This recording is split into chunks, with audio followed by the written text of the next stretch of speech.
Yes hello everyone. आज हम लोग देखेंगे mainly let var and const के बीच का डिफरेंस क्या है। बेसिकली ये क्वेश्चन हर एक बार इंटरव्यू में पूछते ही है, मतलब जो भी इंटरव्यूअर होता है वो ये क्वेश्चन जरूर से जरूर ही पूछता है। तो आज हम लोग उसी के बीच के डिफरेंस को देखेंगे कि क्या क्या मेनली डिफरेंस होता है। तो चलिए स्टार्ट करते हैं। सो बेसिकली पहले हम समझेंगे लेट वॉर एंड कॉन्स्ट का स्कोप के बारे में। हम देखते हैं कि स्कोप आखिर उसका होता कितना है, मतलब हम उसको कहाँ कहाँ पे एक्सेस कर सकते हैं। तो पहले हम लोग देखेंगे, जैसे मान लीजिए कि सबसे पहला डिफरेंस है सबसे पहला डिफरेंस है कि वॉर के साथ मतलब जो वेरिएबल बना हुआ है वो फंक्शन लेवल का होता है। फंक्शन लेवल मीन्स कि वो फंक्शन लेवल पे एक्सेसिबल होगा। और वहीं पे अगर हम लोग बात करेंगे किसकी, लेट एंड कॉन्स्ट की, लेट एंड कॉन्स्ट, तो ये होता है हमारा ब्लॉक लेवल। ब्लॉक लेवल बोले तो ब्लॉक लेवल को अगर हम इजी लैंग्वेज में समझेंगे तो मतलब जैसे जिस वाले स्कोप में हमारा ये वेरिएबल ये डिक्लेयर हुआ है वो वहां पे नियरेस्ट, यानी कि वो वहां उसके नियरेस्ट में जो कोई भी इंक्लोजिंग ब्रैकेट होगा वो उसी के अंदर बस एक्सेसिबल होगा। मीन्स कि अगर हम बात करें, जैसे मान लीजिए अगर यहाँ पे हम एक इफ लेते हैं, यहाँ पे ठीक है कोई कंडीशन ले लेते हैं, इसके अंदर अगर हम आते हैं और अगर इसके अंदर अगर हम कुछ बनाते हैं, जैसे मान लीजिए let a is equal to 10, ठीक है। तो और अगर यहाँ पे हम कॉन्स्ट भी बना लेते हैं, const b is equal to 20, okay. So या ये a और b को केवल हम इसी इफ ब्लॉक के अंदर ही एक्सेस कर सकते हैं, इसी इफ ब्लॉक के अंदर ही एक्सेस कर सकते हैं। इसीलिए हम इसको बोलते हैं इमीडिएटली मीन्स कि जहां पे हमारा डिक्लेयर हुआ है उसके पास में ही जो कोई भी ब्रैकेट होगा वो उसका लिमिट वहीं तक होगा। इसीलिए इसको हम ब्लॉक लेवल बोलते हैं। और अगर अगर अगर हम यहीं पे बात करें वॉर की, var c is equal to 30, तो ये फंक्शन लेवल होता है। मीन्स कि वॉर का जो वेरिएबल होगा उसको केवल उसका उसका जो लेवल होता है वो फंक्शन वाले लेवल पे होता है, मतलब उस फंक्शन के बाहर हम उसको एक्सेस नहीं कर सकते। बट ये चूंकि इफ जो है वो ब्लॉक लेवल में आता है तो इसके बाहर हम सी को एक्सेस कर सकते हैं। मीन्स कि वेयर टाइप के वेरिएबल को हम एक्सेस कर सकते हैं। तो अगर हम यहाँ पे चाहेंगे कि अगर हम उसको प्रिंट करवाना चाहेंगे तो हम उसको इजिली देख सकते हैं, लॉग सी। तो ये हो गया। तो okay, just a second. Okay, so just okay, where is the, so yeah, here is the, अगर हम इंस्पेक्ट करेंगे कंसोल में जाएंगे तो हमको देखने के लिए मिलेगा इजीली। ये देखिए यहाँ पे सी की वैल्यू कितनी है हमारी 30, वो हमको बराबर दिखेगी। बट अगर हम चाहेंगे कि वन से गाइस, ठीक है ये चीज, हाँ तो ठीक है। अब अगर हम यहाँ पे चाहेंगे कि अगर हम ए और बी की वैल्यू को भी अगर हम बाहर देखना चाहेंगे तो हमको वहां पे अनडिफाइंड मिलेगा, मतलब हमको एरर देखने के लिए मिलेगा।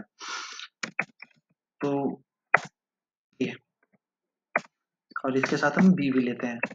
तो फिर जैसे हम हिट करेंगे से यहाँ पे देखिए रेफरेंस एरर, मीन्स कि इसको पता नहीं कि ए और बी क्या है। मतलब ये इसके स्कोप में जिस वाले स्कोप में हम इसको एक्सेस करने का ट्राई कर रहे हैं उस वाले स्कोप में कि ए और बी डिफाइंड नहीं है, इसीलिए हमको यहाँ पे एरर देखने के लिए मिलेगा। बट हमको सी मिल रहा है क्योंकि सी का जो हमारा स्कोप होता है वो फंक्शन लेवल का होता है और ये यहाँ पे है अभी ब्लॉक लेवल में है, इसलिए हम उसको इजीली एक्सेस कर सकते हैं बाहर में।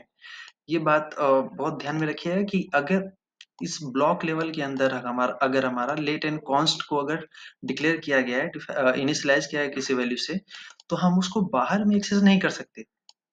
हम उसको बाहर में एक्सेस नहीं कर सकते, वो केवल इसी ब्लॉक लेवल के अंदर ही एक्सेसिबल होगा, ना कि बाहर, ना कि बाहर एक्सेसिबल होगा। बट अगर वहां पे हमारा वॉर है, वॉर टाइप का है, तो वो बाहर में एक्सेसिबल होगा क्योंकि वॉर टाइप का जो वेरिएबल होता है वो फंक्शन लेवल का होता है। फंक्शन लेवल का होता है मीन्स अगर हम यहीं पे अगर ठीक है, फंक्शन में बनाता हूँ एक फंक्शन ऐड, ठीक है, वॉर इज इक्वल टू 10 करता हूँ, ठीक है। अब अगर मैं इसको एक बार कॉल भी कर देता हूँ, ठीक है। अब अगर मैं यहाँ पे एक्सेस करना चाहूंगा एस को, तो हमको एस के लिए हमको एरर देखने के लिए मिलेगा, क्योंकि ये यहाँ पे मैंने जैसे बोला कि ये फंक्शन लेवल का होता है, तो फंक्शन लेवल के लिए फिर हमको एरर देखने के लिए मिलेगा। अगर हम इसको कमेंट आउट करेंगे फिर देखेंगे सो ये देखिए S is not defined, S is not defined, ये आपको देखने के लिए मिलेगा, क्योंकि यहाँ पे उसका लेवल क्या है, वॉर टाइप का जो वेरिएबल होता है उसका लेवल होता है फंक्शन लेवल का, तो फंक्शन के बाहर हम उसको एक्सेस नहीं कर सकते। और लेट एंड कॉन्स्ट को हम एक इफ टाइप के, मतलब इस टाइप के जो ब्लॉक होते हैं, किसी भी नियरेस्ट ब्लॉक के बाहर हम उसको एक्सेस नहीं कर सकते, किसी भी नियरेस्ट ब्लॉक के बाहर हम उसको एक्सेस नहीं कर सकते। तो अगर हम यहाँ पे ये बना लेते हैं, ठीक है, ट्रू, ओके, और यहाँ पे हम बना लेते हैं let a is equal to 20 and const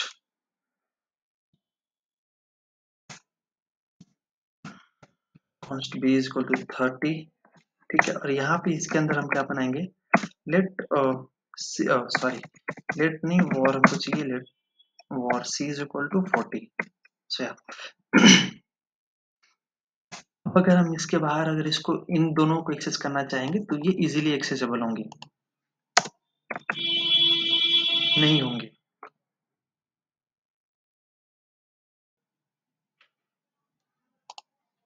sorry. ये अगर हम यहाँ पे अगर इसको बाहर में एक्सेस करना चाहेंगे तो हमको यहाँ पे एरर देखने के लिए मिलेगा, इसके लिए हमको एरर देखने के लिए मिलेगा इस वाली लाइन के लिए, क्योंकि यहाँ पे इसका लेवल क्या है, इस वाले इसी लेवल के इसी वाले ब्लॉक के अंदर ही वो बस एक्सेसिबल हो सकते हैं, ना कि इसके बाहर। बट यहाँ पे अगर हम सी को एक्सेस करना चाहें हम उसको इजीली एक्सेस कर सकते हैं। देखिए सी की वैल्यू हमको बराबर मिल रही है 40, और यहाँ पे क्या मिल रहा है, ए के लिए नॉट डिफाइंड, ए के लिए हमको नॉट डिफाइंड मिला, क्योंकि इसका लेवल है, इसका स्कोप है बस इसी वाले लेवल के अंदर ही। बट इसके बाहर हम सी को एक्सेस कर पा रहे हैं, क्योंकि सी हमारा कौन सा टाइप का है, वॉर टाइप का, और वॉर टाइप का जो वेरिएबल होता है वो हमारा फंक्शन लेवल पे बस उसको हम रोक पाएंगे, मतलब फंक्शन के बाहर वो बस नहीं एक्सेस हो पाएगा। बट वो फंक्शन के अंदर आप उसको कहीं पे भी अगर आपने किसी भी ब्लॉक के अंदर आपने उसको बनाया है तो आप उसको इजीली एक्सेस कर पाएंगे।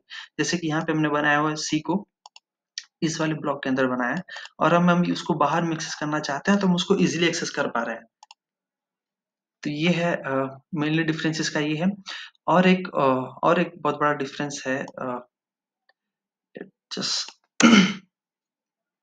ठीक है, तो एक और मेनली डिफरेंस है, वो देखेंगे एक बार, ठीक है। और a इज इक्वल टू 10 करते हैं, let b is equal to 30 करते हैं, और const c is equal to 40 करते हैं, ठीक है। हम कैसे करेंगे, हम देखेंगे कि हम इसको बिफोर हम उसको इनिशियलाइजेशन होने से पहले हम उसको अगर हम प्रिंट करवाना चाहेंगे, कंसोल करवाना चाहेंगे तो हमको क्या क्या मिलता है। पहले हम ट्राई करेंगे ए को, तो ए को जब हम ट्राई करेंगे तो हमको मिलेगा अनडिफाइंड। ये बात ध्यान में रखिएगा कि जब ए को हमने प्रिंट करवाया यहाँ पे, जबकि वो वॉर टाइप का है, तो हमको मिला है क्या, अनडिफाइंड मिला है, ठीक है। बट अगर वहीं पे हम बी को प्रिंट करवाते हैं तो हमको क्या मिलता है, ये देखिए, can not access B before initialization, मतलब कि हम बी, और यहाँ पे अगर हम सी को भी करवा के देखेंगे, हाँ हाँ, तो सी पे जाएगा ही नहीं यहाँ पे। खैर अगर हम इसको कमेंट आउट करते हैं तो फिर भी हमको एरर देखने के लिए मिलेगा, ये देखिए, can not access C before initialization. तो ये ध्यान देने वाली बात यहाँ पे ये है कि लेट एंड कॉन्स्ट टाइप के जो वेरिएबल होते हैं उनको हम उनके इनिशियलाइजेशन से पहले हम उनको एक्सेस नहीं कर सकते। इनिशियलाइजेशन मतलब जब तक कि हम उनमें वेरिएबल, मतलब उनके वेरिएबल में वैल्यूज असाइन नहीं करेंगे, उससे पहले अगर हम उनको एक्सेस करना चाहेंगे, मीन्स की प्रिंट करवाना चाहेंगे, तो हम प्रिंट नहीं करवा सकते, उनकी वैल्यूज को हम चेक नहीं कर सकते। बट ये वॉर के केस में ऐसा नहीं होता। वॉर के केस में हमको क्या मिला, अनडिफाइंड मिला। ये आपको देखने के लिए मिलेगा यहाँ पे, ये अनडिफाइंड दे रहा है हमको। तो ये अनडिफाइंड क्यों आता है, इसका भी एक बहुत बड़ा रीजन है। होता क्या है कि जब इनकी होस्टिंग होती है, तो चूंकि होस्टिंग एक प्रोसेस है जहाँ पे वेरिएबल और फंक्शन उसके स्कोप में वो टॉप में मूव हो जाते हैं। तो होता क्या है कि वॉर टाइप के जो वेरिएबल होते हैं, जब इनकी होस्टिंग होती है तो इनके साथ वैल्यूज असाइन होती है अनडिफाइंड। क्या असाइन होती है, अनडिफाइंड। अनडिफाइंड, ये बात ध्यान रखिएगा कि जब वॉर टाइप की जो वेरिएबल जब उनकी होस्टिंग होती है, तो होस्टिंग होने के टाइम पे अगर उस जब उनकी होस्टिंग होती है तो उनमें अनडिफाइंड, अनडिफाइंड जो कि एक डेटा टाइप है, जावास्क्रिप्ट में ये एक डेटा टाइप है। जब आप डेटा टाइप पढ़ेंगे, डेटा टाइप के बारे में हम लोग नेक्स्ट वीडियो में बात करेंगे। डेटा टाइप अनडिफाइंड एक डेटा टाइप है। तो जब इसकी होस्टिंग होती है, वॉर टाइप के वेरिएबल की जब होस्टिंग होती है, तो उसके साथ अनडिफाइंड असाइन हो जाता है। मीन्स कि मेमोरी में जब इसको एक स्पेस मिला होगा तो उसको वहां पे अनडिफाइंड उसमें डेटा होगा। But let and const type के जो वेरिएबल होते हैं उनको उनकी होस्टिंग होती ही नहीं है। चूंकि होस्टिंग होती है बट उनको हम बिफोर उनके इनिशियलाइजेशन से पहले एक्चुअली वो क्या बोलते हैं, टेम्पोरल डेड जोन में होते हैं, टीडीजेड में होते हैं। तो टेम्पोरल डेड जोन में होने की वजह से उनके हम इनिशियलाइजेशन से पहले हम उसको यूज नहीं कर सकते, इसीलिए हमको वहां पे एरर देखने के लिए मिलता है, ये इस टाइप का। तो ये एक बात ध्यान रखिएगा कि किस टाइप से हम उसको कहाँ पे एक्सेस कर पाएंगे, कि मतलब उनके इनिशियलाइजेशन से पहले हम उसको एक्सेस कर पाएंगे या फिर नहीं कर पाएंगे, और उसका रीजन क्या है कि अनडिफाइंड कैसे हमको मिलता है वॉट टाइप के वेरिएबल में, और उसका स्कोप क्या होता है। जैसे कि हमने कुछ मिनट पहले बात किया था, उसका स्कोप जैसे मान लीजिए कि इसका वॉर टाइप का जो होता है फंक्शन लेवल का स्कोप होता है, और लेट एंड कॉन्स्ट का क्या होता है कि नियरेस्ट वाले में, नियरेस्ट कर्ली ब्रेसेस के अंदर ही, ये इसके अंदर ही बस उसका स्कोप रहेगा, इसके अंदर ही, इसके अंदर ही बस लेट एंड कॉन्स्ट का रहेगा। ये बात ध्यान रखिए, बहुत बड़ी इंपॉर्टेंट बात है कि ये जो इनको एक्सेस अगर करना चाहेंगे तो बस इसके अंदर ही कर पाएंगे। बट यहीं पे अगर वॉर होगा तो हम इसको बाहर भी एक्सेस कर पाएंगे, क्योंकि वॉर को बस फंक्शन के बाहर नहीं कर सकते एक्सेस, बाकी ब्लॉक लेवल के बाहर हम कर सकते हैं। ठीक है, तो ये बात पॉइंट आउट कर लीजिएगा, क्योंकि ये इम्पोर्टेंट है, क्योंकि ये हर बार जावास्क्रिप्ट के इंटरव्यू में जरूर पूछते हैं। ठीक है, मिलते हैं नेक्स्ट वीडियो में, मिलेंगे। Okay, so I have to use the okay